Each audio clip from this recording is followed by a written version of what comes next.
calls. Yeah, but today I just can't keep track. U.S. Consulate, could you hold, please? In the studio now, Sam Fromowitz from the U.S. Consulate in Vancouver.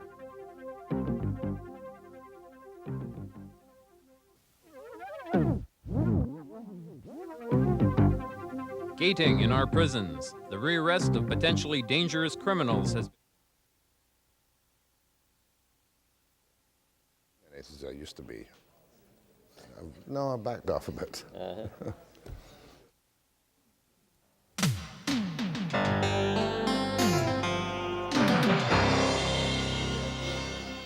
Good evening. It's really quite a contradiction and a little bit funny if you think about it. Hundreds and hundreds of Turks are desperate to get into Canada.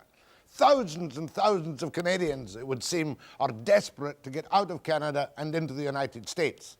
That's one of our fascinating topics tonight, but first here's Ted with the rundown. gating in our prisons. The rearrest of potentially dangerous criminals has been overturned by the BC Supreme Court. Coming up, lawyer Eric Warren. It's that time of year again, taxes. What are you doing to keep your hard-earned dollars? Webster talks tax tips with Vancouver newspaper columnist and financial consultant Mike Grenby. But first, thousands of Canadians are lining up for the visa lottery to emigrate to the States, and the American consulate in Vancouver is being swamped with calls. Day before yesterday, I had over 600 phone calls. Yeah, but today I just can't keep track. U.S. Consulate, could you hold, please? In the studio now, Sam Fromowitz from the U.S. Consulate in Vancouver. In fact, Mr. Fromowitz is the U.S. Consul General, and I've got to review the fact that you're recently here to the United States. Start with a Mike Wallace-type question. Do you not admit that you are absolutely flabbergasted by the incredible response that your government and your office is getting over this all of a sudden open the doors invitation to Canadians? You've got me there, Jack. I'm flabbergasted with the response from the Canadians. So therefore you plead guilty to being flabbergasted. Now explain it to me. Does this mean that if I am lucky in the lottery, I will eventually get my little billet doux and walk to the border and say I'm here to stay? Well, Jack, it's not quite as simple as that. I guess it never is. These are 10,000 additional quota numbers that the Congress last year provided on a one-time basis for distribution over 2 years, 2 fiscal years, 1987, 1988. And the people who were born in 36 countries that was specified by the U.S. government, including Canada, have the right to try to get an envelope to a post office box address in Washington, and I believe that people will see that on the screen during the show. And if they are lucky enough to be one of the 10,000 names that reaches between January 21 and January 27, and I would suspect that would really mean January 21, then they will be eligible to apply, but they have to qualify in every other way for a U.S. immigrant visa. Now let me get that. 5,000 for 1987, 5,000 for 1988.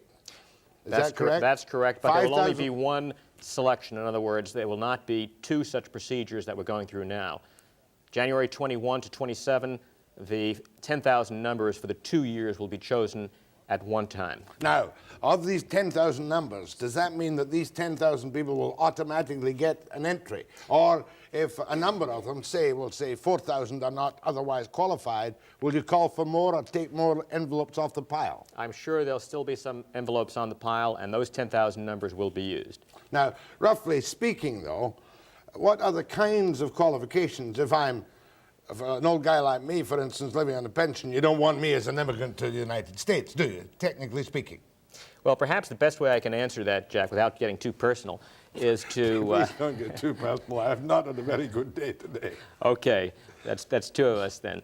To mention just a little bit about the thrust of U.S. immigration policy, which has been over a century to reunite families, first of all. That is the basic criterion that has been used in admitting people, reunification of families.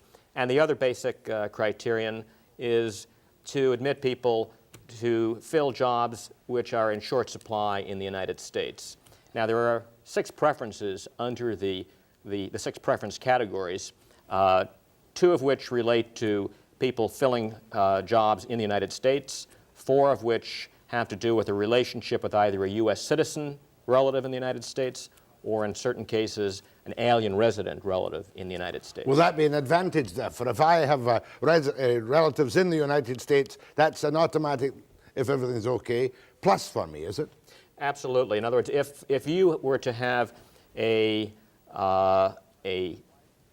husband or wife in the United States, or a parent who is a U.S. citizen, or a child, then you would actually be entitled to an immigrant visa without even falling under the quota system. Every year the United States issues hundreds of thousands of visas in this category without it being marked off against the otherwise annual quota of 270,000 quota visas. Now, well, let me get this straight. The 10,000, though, who are going to get the preference visas, and they come from all kinds of countries, from Albania to Liechtenstein to New Caledonia to San Marino to Sweden, Britain, Canada, etc., etc. That's right. Why were these countries chosen?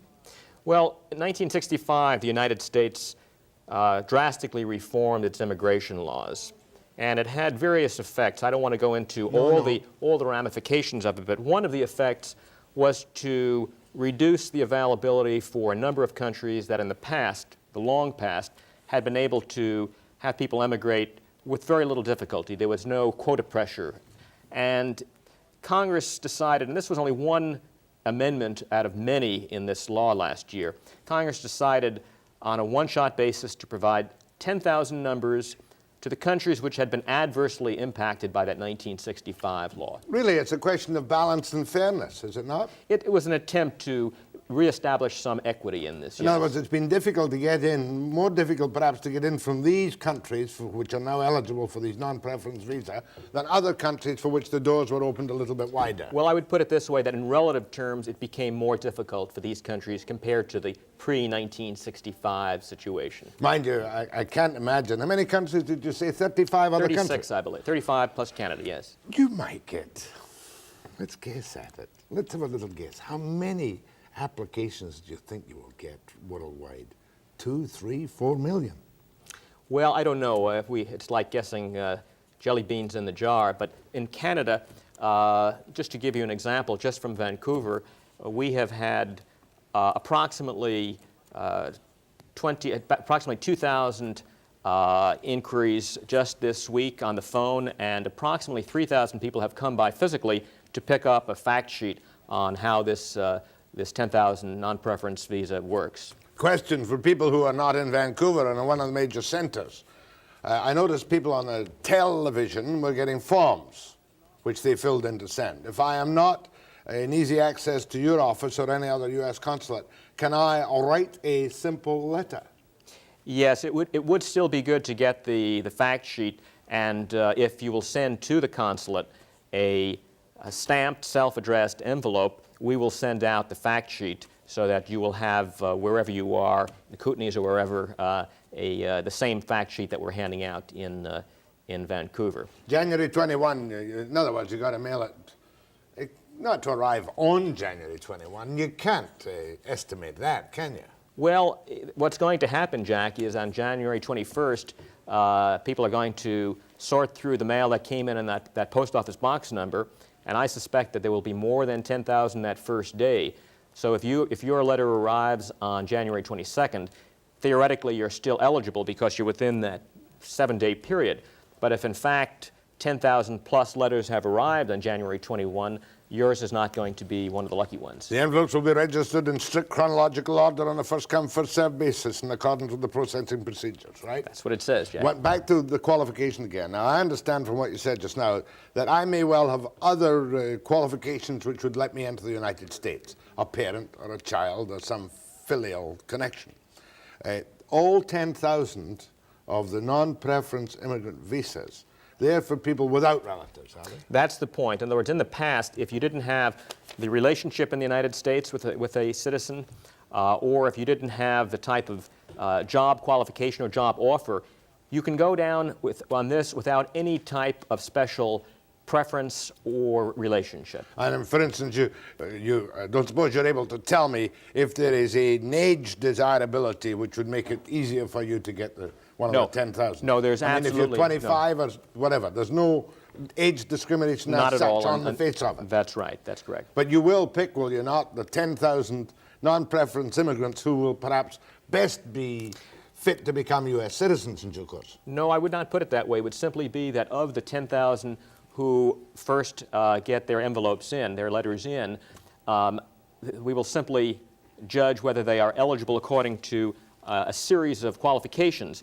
but it would not be a weighing of one person or one application against the other. You either are qualified according to those regulations or you are not. If you're not, you're out, All right. then one of the others would come in. When will I hear about my application? If it's there on the 21st and I'm in the first 10,000, when and how will I hear? Don't call us, we'll call you, Jack. Yeah, but No, as a matter of fact, you will hear from, if you live in the Vancouver Consulate's district, you would be hearing from us sometime before September 1987, Jack. So watch your mail. before September. That's right. correct. September, take that long to process it. Well, there will be notifications going out probably from early in 1987 through, if a person has not heard by September 87, he or she would have to assume that he or she was not one of the lucky ones. Now, one of these nights we'll have a bash at various other allied and associated topics, and I might charge you 15% export tax to come and see me, but we'll leave that for the moment, because I want to take calls from, see what the listeners think in the response to the United States plan to take 10,000 non-preference immigrants in 1987 and 1988 from 35 countries, including Canada. That's right. After the break.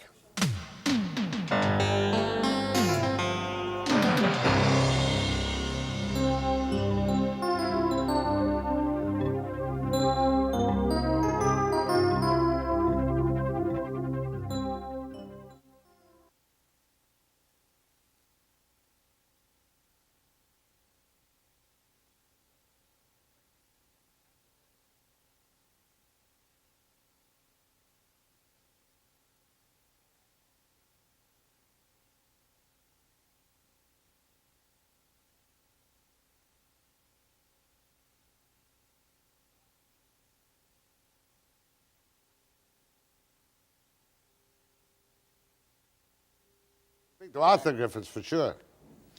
Listen, I've got to stop and give you a little bulletin. I'm just reading the wire service.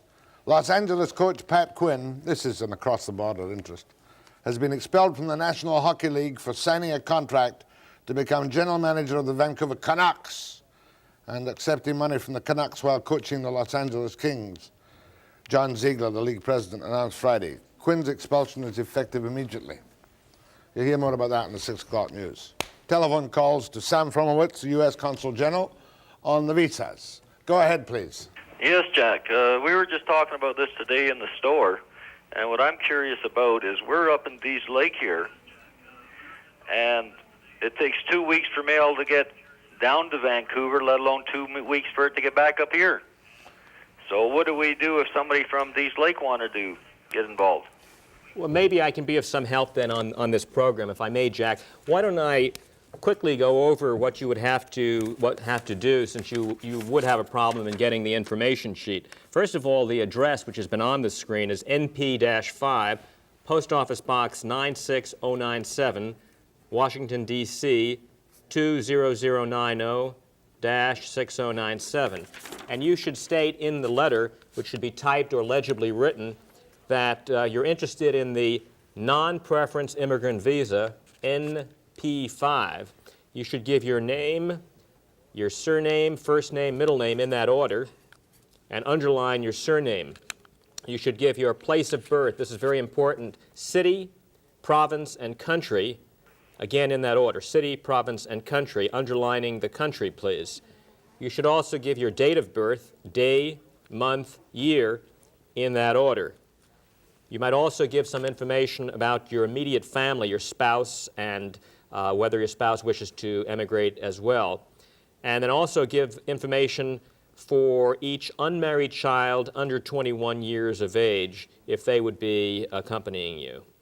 And your present mailing address, your present mailing address, very important. I should imagine one of the most important things. The rest is common sense, straightforward information as to age, place of birth, country. Please type it. Yes, it would be very helpful to type it. It must be in English, by the way, or have an English translation accompanying it. Best I can do for you. Thank you. Go ahead, please. Yes, good afternoon, gentlemen. What I'd like to ask, please, is if I have a son and a daughter-in-law and a grandchild in the United States, and I'm classed as non-workable, how would I be able to live down into the United States and not completely count on my son? Your son in the United States is a U.S. citizen? No, he's a registered alien. Okay, well, that would not confer on you non-quota status. What I would suggest you do is that you actually call, and I may be giving this advice to a number of people who are calling in. The best thing, because of the individual circumstances of the case, would be to call the U.S. consulate, 685-4311. But I must say that over the next week or two, there may be some difficulty in getting through because the lines will be very busy. Thank you. Go ahead from Merritt, BC. Hello, I have a mother that lives in the United States, and I put in my application for a visa 2 years ago. And I was wondering if it would be beneficial for me to apply for this program. Would my application go through faster? I think there's no harm in trying to obtain one of these non-preference visas that are available, but I should emphasize for everybody who's watching that the chances are very small. The odds are pretty much against any individual. If there are 10,000 numbers for these worldwide for these 36 countries, and if Jack mentioned millions of applications, there probably will be. And so I would certainly keep my application current, but there's no harm in trying to get in this way as well. Go ahead, please. Yes, Mr. Fromowitz. I live in British Columbia here. My son lives in Ontario. He's 15. He has visions of joining the American Air Force when he graduates high school. I also have, myself personally, I have an uncle that lives in Detroit. Would this give my son any advantage? The fact that he wants to join the American Armed Forces, and also the fact that I have a relative in the U.S. Having an uncle in the United States, even if the uncle is a U.S. citizen, would not confer any preference under the U.S. immigration law. It has to be a closer relationship than that. I guess the most distant and still be eligible would be a brother or a sister of a U.S. Citizen, conferring fifth preference. With regard to the expressing desire to join the armed forces, that would not influence the eligibility or ineligibility or increase the preference. Go ahead, please. Yeah, once you obtain the status, would you have any particular period of time you would have to enter the United States and then leave again, or would it be open for the rest of your life? Or no, thank you for asking that.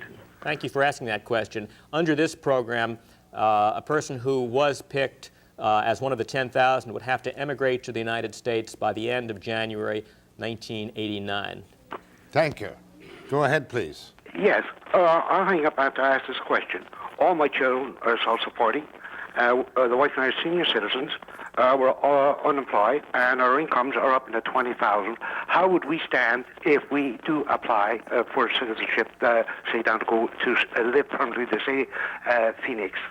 I'll hang up. Well, what you're asking is there a way of going down to the United States, in a sense, to retire, a retirement type of visa? There is no such visa. And one of the reasons, I believe, for the popularity, the number of people applying for these special 10,000 visas is that under this program, you would be able to go down without any sponsor or relative. But otherwise, you would have a difficulty in going there. And of course, the beauty of this visa for many people who may find the economy a bit tight just now is that they can go look for work right away. That's right. Once you, with an immigrant visa of any sort, you're entitled to work. Go ahead, please. Mr. Fromowitz, Carry on. Oh, damn. The quota that you have annually, is this 10,000 affect that? And also, on next February, this coming February, our application has been in for 5 years under classification 5. Is there any reason for it taking this long at this time? First of all, the 10,000 is over and above the 270,000 quota numbers per year, over and above that. With regard to the application that under fifth preference... It's a brother sponsoring, by the way. That's right, brother or sister in the United States. There is a long backlog in the fifth preference, and I really can't predict, I'm sorry, I wish I could, I can't predict how long it will take for that backlog to be worked out. There are many, many people in the fifth preference for brothers and sisters of U.S. citizens. Again, would it not be reasonable for him to make a bash under the NP5 program? Yes, recognizing that his odds are pretty slim. Yeah, I get that. Go ahead from Mission, BC. Yes, Mr. Webster, I would like to ask your guest. My father was born in the U.S. He moved to Canada when he was quite young, and he never gained Canadian status as a landed immigrant. Would that entitle me to any immigration privileges or what? Well, this is a question not of immigration, but rather retention of U.S. citizenship, which is a very complicated question. What I would suggest you do is, once the phone lines are a little easier over the next 2 weeks, call the U.S. consulate, 685-4311, and try to get some information on that. Go ahead, please. Yes, Mr. Fromowitz. I plan on opening a communications company in the United States, and I would like to know if a marijuana charge and a drunk driving charge from 6 years ago would hamper me getting a visa to come to the States to promote my product, and how long may it be? And I'll hang up for the... Oh, he's looking for commercial advice on crossing the border. Well, I might say that with regard to people emigrating to the United States, or even actually applying for a non-immigrant visa, there are a series of requirements, one of which concerns criminal record, and it's not any criminal record, so again, you would have to look into that more carefully. Go ahead, please.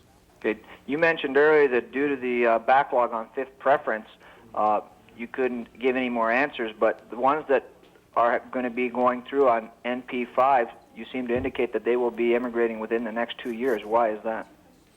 Because Congress decided that these 10,000 would not be subject to the quota numbers for the other 6 preferences. This is above and beyond, so it won't be disadvantaging anybody who's waiting under those other preferences. Well, I think we've covered the visa thing fairly broadly, and I want to thank Sam Fromowitz, the U.S. Consul General. Status questions and other things, wait a couple of weeks and call the consulate 685-4311.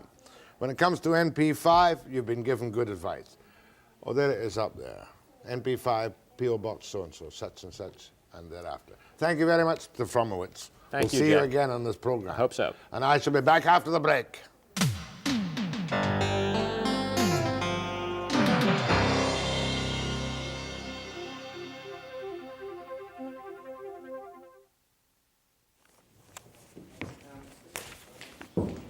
Peterson's good. Yeah, he is good. The son gave me that as a going-away present, and he asked how much. They don't come no cheaper than Mike Grenby. He has carved out an image for himself of mean, miserable, not miserable, mean, cautious, careful, pawky, and he puts out a book. You're not even an accountant. What right have you got to write a book about tax tips when you're not even an accountant? Because people need to know from somebody who isn't an accountant how to save money in plain English. But surely only a fancy, expensive accountant can give me the properly authorized advice which will make sure I pay the minimum tax. No, but he'll tell you in the language that you can't understand, and what good is that going to do you, Jack? Well, you and I know it's a jungle out there in income tax land, and wasn't there a hell of a lot of tax changes in 85, 86? Yeah, lots of changes every year. In fact, I think that nice this year they actually give you a list at the beginning of the tax guide, major tax changes for 1986. And that's helpful to go through that. You know, the tax guide, people malign the tax department, but the place to start is the tax guide. Go through it, mark the things that are important to you. You've got these yellow highlight pencils, dog-ear pages. Buy a book like that, buy another book, rent the book, even cheaper. Get it from the library. Get it in the public library. Get it from the library. Go That's there right. in your moped. I bet it's still your bicycles. Yes, exactly. That's right. Or send somebody else to get it for you. I see now you're wearing a 3-piece suit and a collar and tie, a very expensive suit, nice piece of material. Amazing what you can get at the Salvation Army, Jack. You got to keep track. You've moved out the Vancouver Sun editorial room to be a financial planning consultant, and you may spoil yourself by becoming too expensive. Never, never. Good value for money all the way, Jack. Well, look, we should have put up the numbers now because I wanted to take calls right off the top on this all the way through. Give me some tips that I wouldn't get from my accountant. You got something up in your attic, a nice antique chair that you just can't stand in the house, but it's worth some money. You can donate that and get a tax receipt as a donation and deduct that from your income. Who's going to value it? You can get the institution that you're giving it to, if they've got anybody, and it seems that it's got to be reasonable. And if not, if it's a contentious issue, you pay they or you will pay somebody to appraise it properly. You've never done that. If it was some big... I use all my antiques, Jack. I wouldn't give them away, you know that. For instance, I've got Malcolm Lowry's writing desk. Well, if that's got value, has intrinsic value, you could donate that and you'd get a receipt. And I'd get a tax deduction for the full amount of what I got for that writing desk? Yeah. Would I really? Sure. Okay, what else that's different and new that you're going to tell me about? Different and new. I think the problem is, Jack, that people don't think about income tax often enough. They think about it for a couple of hours when it's time to do their tax returns. And it's a lot easier. That the suggestion I make to people is that throughout the year, when they see something about income tax in the paper, they hear something on the radio, make a note of it.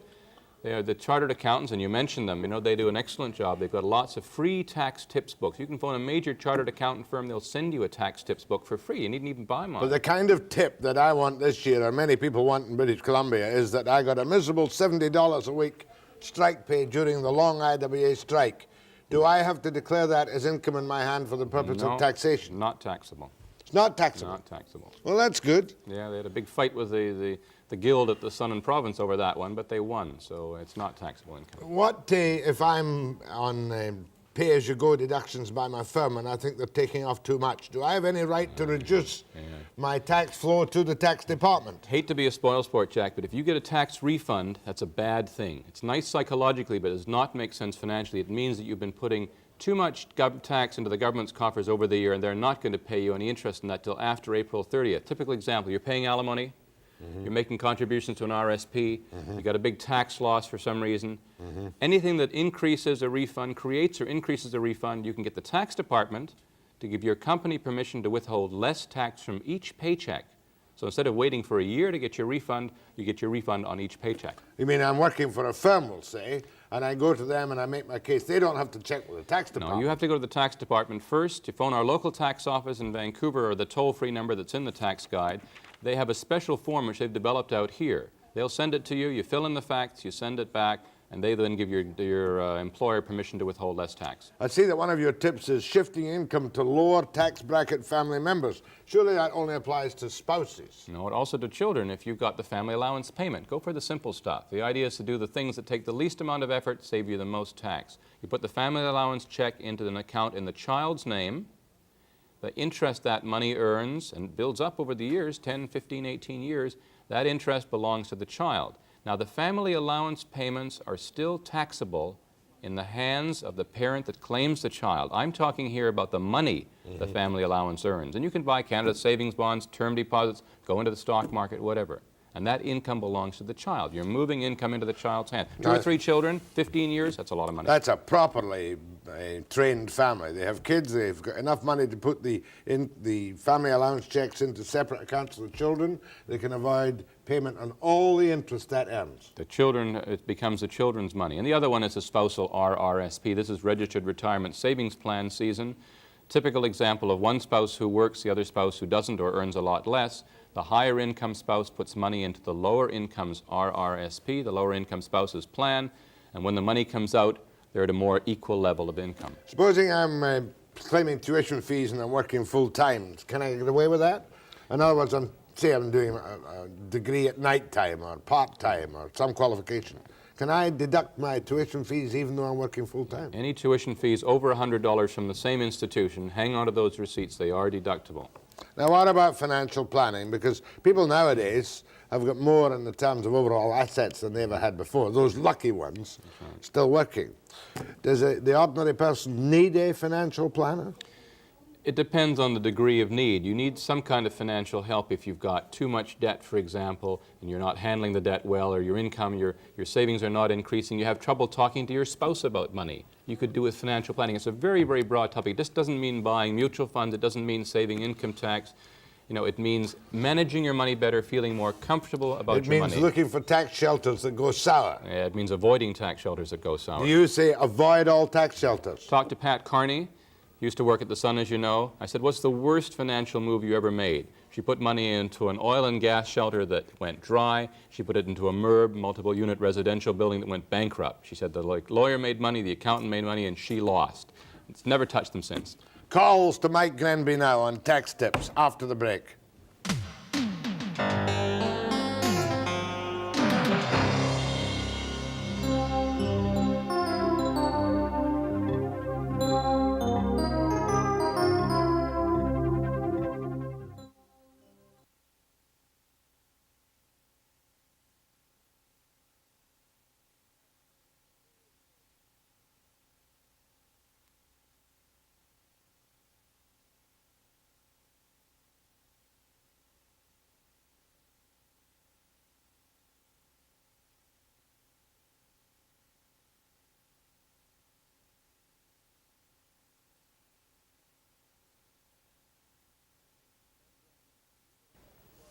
Mike Grenby, tax tips.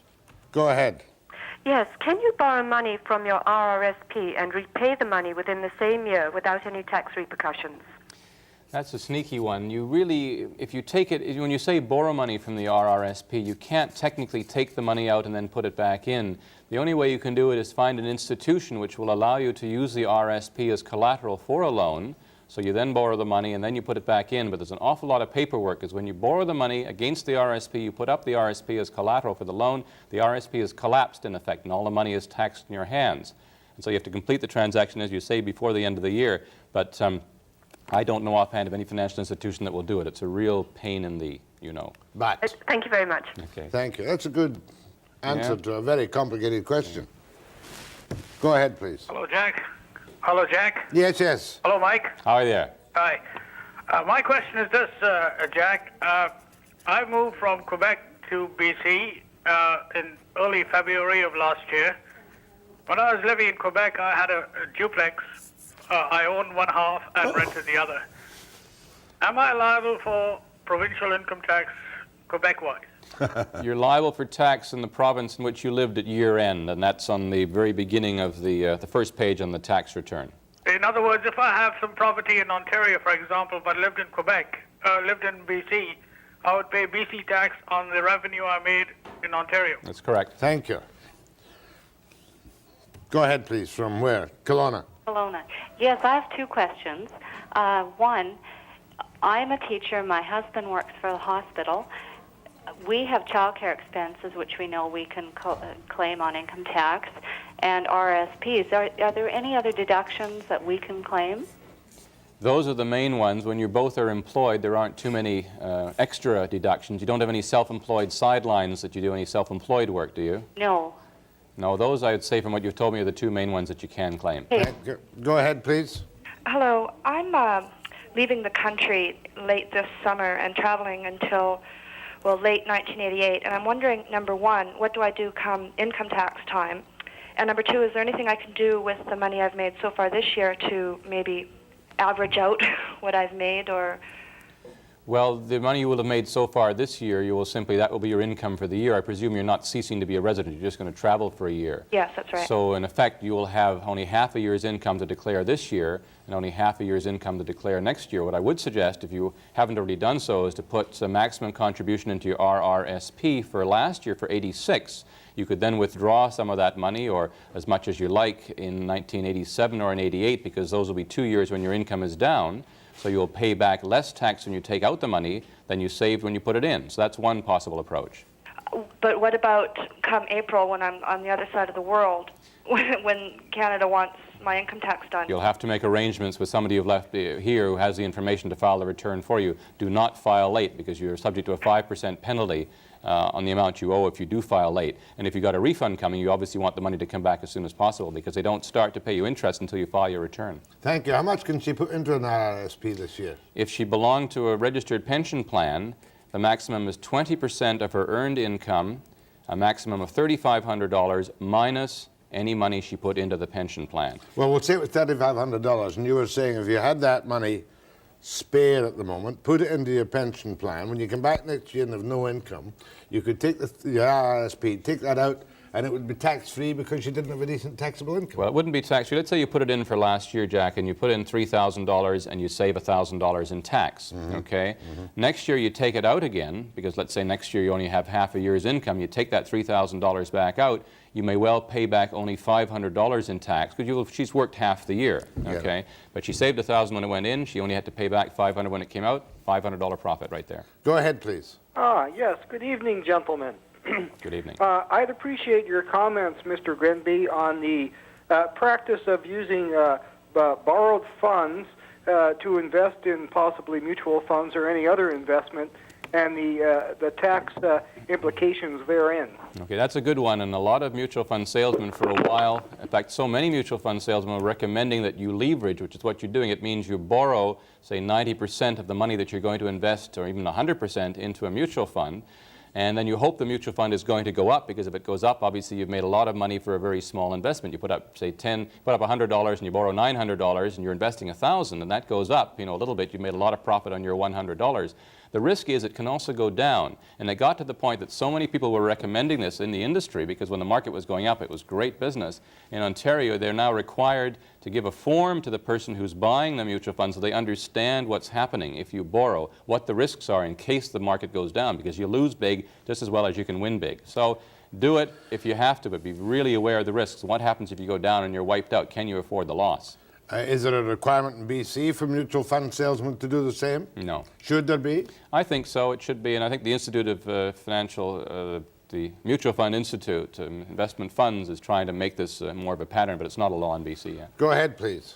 Good evening, Jack. I'm glad you had a good holiday in Scotland. While you were away, I was working for a company with the IWA that was cutting lumber and paying strike fees. Now, am I permitted to deduct the money that I paid to the strikers while I was working, all during the strike? Oh, you're making a contribution as an IWA member to your brother strikers on the picket line? At our plant, there was nobody on the picket line. They were at other plants, but not at the plant that I was working at. No, but you were giving money to the union to help with the strike pay. That is correct.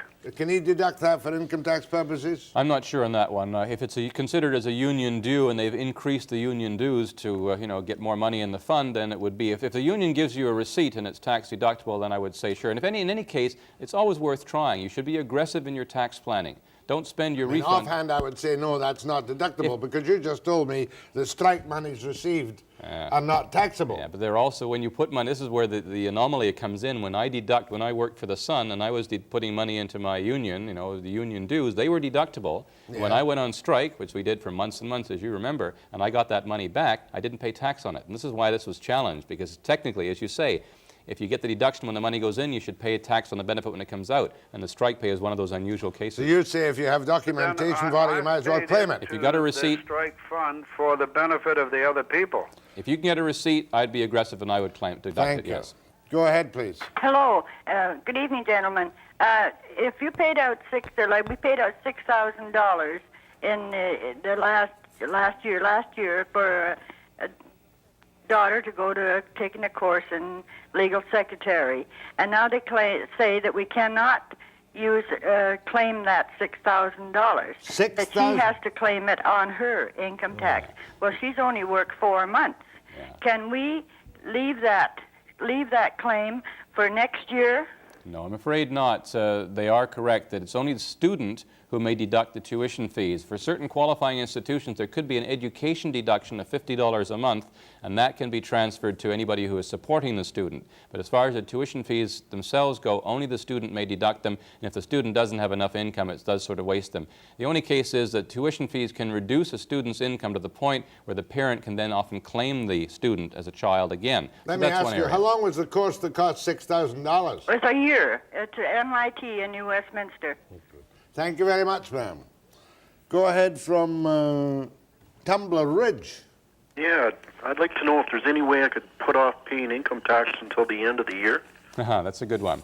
Okay, the rule is that when you always file your tax return by April 30th, even if you can't afford to pay the tax, so you avoid the penalty. Now, if you can't afford to pay the tax, and it's a legitimate reason, it's worth contacting the tax department before the deadline to make some repayment arrangements. Why do you want to postpone the payment? No, I think you misunderstood my question.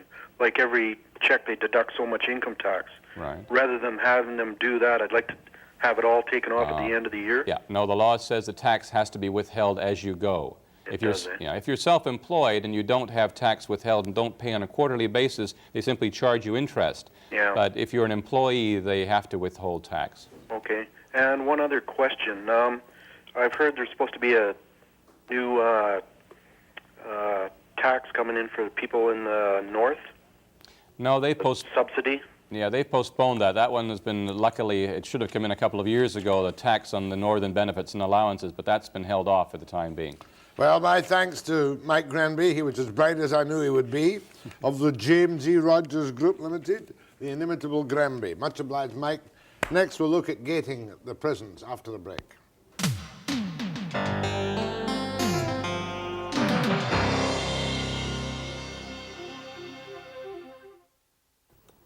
Mr. Eric Warren is a Vancouver lawyer who's been handling the case of one Perry Ross, who was doing time in Kent Institution and was due to be released when his mandatory supervision appeared, some 2/3 into his sentence, and suddenly the authorities decided to apply gating, saying they weren't going to let him out.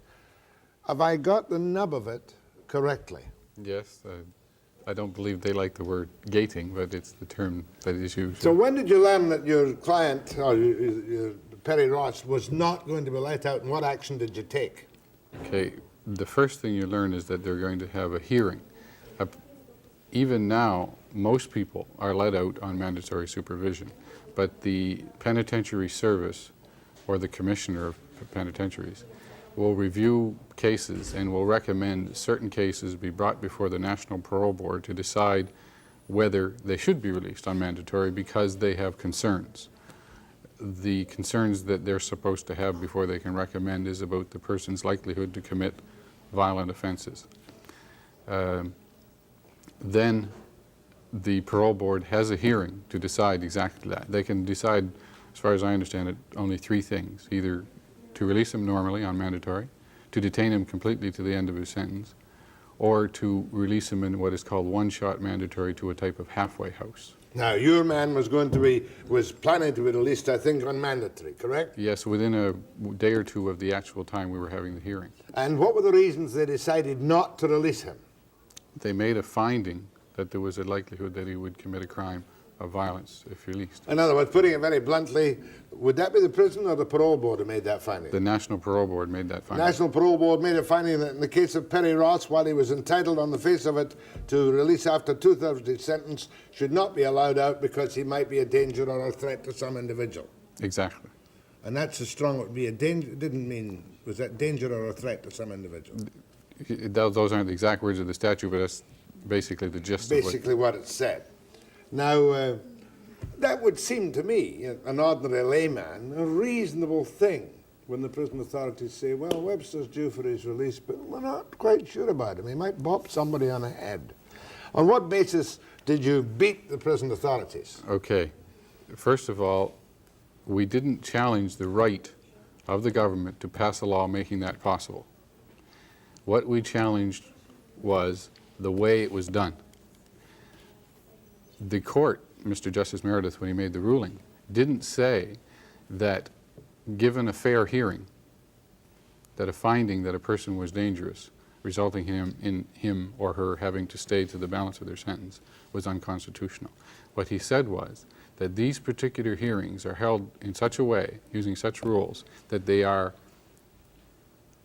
unfair and the procedures are in violation of Section 7 of the Charter, which says that if you're going to take away a person's liberty, and you realize they were taking away his liberty because he would have been on the streets for a year, but now they're going to keep him in jail for a year, that if you're going to take away a person's liberty, you can only do so if you comply with the principles of fundamental justice, which of course is natural justice or fairness.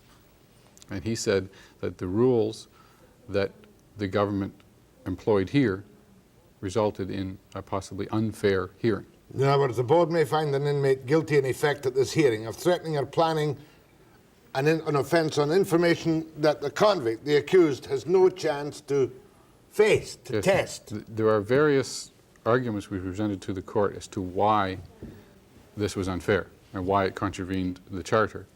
The one which I thought stood the most chance of success was precisely the one you highlighted, that is, that Regulation 17 sub 5 of the Act, after it was amended, said that the board could rely in making its decision on information which, for security reasons, it did not reveal to the inmate.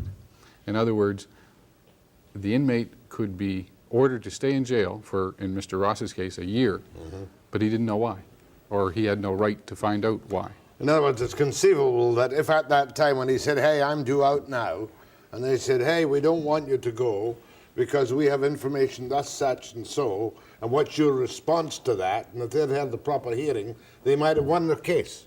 Oh, yes, if the regulations were said that any evidence that's presented which tends to favor the case of keeping the man detained is of the type that Mr. Ross could challenge by cross-examining the witnesses, by that sort of thing. You can see my interest in it today, and I'm grateful to you for coming out this afternoon, is because on the face of it, the ordinary person says, hey, if the prison says that man's going to be dangerous, for God's sake, keep him locked up until his time is finished. And then other people will say, well, he's got to come out sometime anyway. And you're saying, on the Mr. Justice Meredith, keep him, but do it properly if you're going to keep him. Exactly, exactly. We did not, and I had, in fact, did not even contemplated challenging the right to do that. There is a possibility of challenging the right to do it retroactively. That is, people who have been convicted before, Well, but that's arcane, point that we didn't really argue. Not fair to pick on you, but I noticed in the papers that the ruling in British Columbia contradicted the decision of the Ontario Court of Appeal, which said last month that these amendments to the Parole Act to allow gating, yes, to use that horrible word, were valid. Valid in Ontario, or is that merely an interpretation of a different case? Well, I haven't read over the case. It's called Evans. That particular case was a Mr. Evans. I haven't read it over in detail, but as I understand it, it is well, you may have to put a fine point on it, but I believe it could be distinguished. There, the challenge was to the ability to do this. And they said, no, you can do it. The statement that the Court of Appeal made there, that the safeguards in the Parole Act were sufficient, was not necessary for their decision. As I understand it, that aspect wasn't argued. Well, anyway, the case is one. Oh, the man, Perry Ross, we mustn't forget him. Has he now been released? My understanding is that he will be released on Monday. There is some paperwork is what's slowing things up, and that he is going to be going to the province of Quebec. And he will be released in Quebec, and I understand that there'll be some additional conditions placed on him. Well, as I understand it, you must remember, when a person is released on mandatory supervision, before this amendment came in, the parole service has the right, the parole officers, to impose many conditions. One of them might be to reside in a certain province. When the Federal Department of Justice decided to appeal this case, they wanted to keep him in custody with obviously no conditions, just keep him in custody. We negotiated, and a compromise was that he go to Quebec rather than stay here. I'll follow that. I'm grateful for your presence here today to explain this complicated business, the kind of thing that baffles the public, and it's further proof that the Charter is going to keep lawyers busy forever and a day. My thanks to Eric Warren, Vancouver lawyer. I'll be back after the break.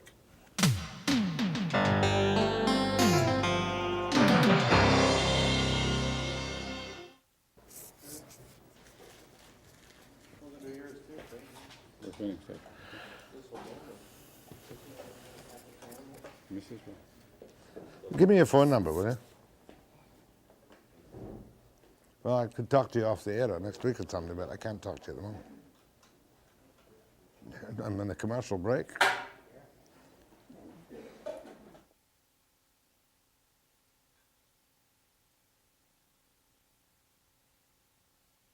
With which? 3 more people. With him. Why don't you take him home now? Okay. You take Mr. Warren. 15, Jack. I can give you a ride home down there. Yeah, well, I'll tell you later. First week back from holidays. It might as well have been 10 years ago now, my holiday. Monday we're going to find out if the NDP has a leader at all. Because, as you know, Mr. Skelly's a kind of a lame duck. But Harcourt's going to be here because at the moment there doesn't seem to be any opposition at all to the new government in British Columbia, headed by Premier Van der Sam. And we're going to have a session 2 with John O'Brien Bell, President of the BCMA, on a couple of thorny topics. Monday, 5 p.m. precisely. Stay tuned for the news.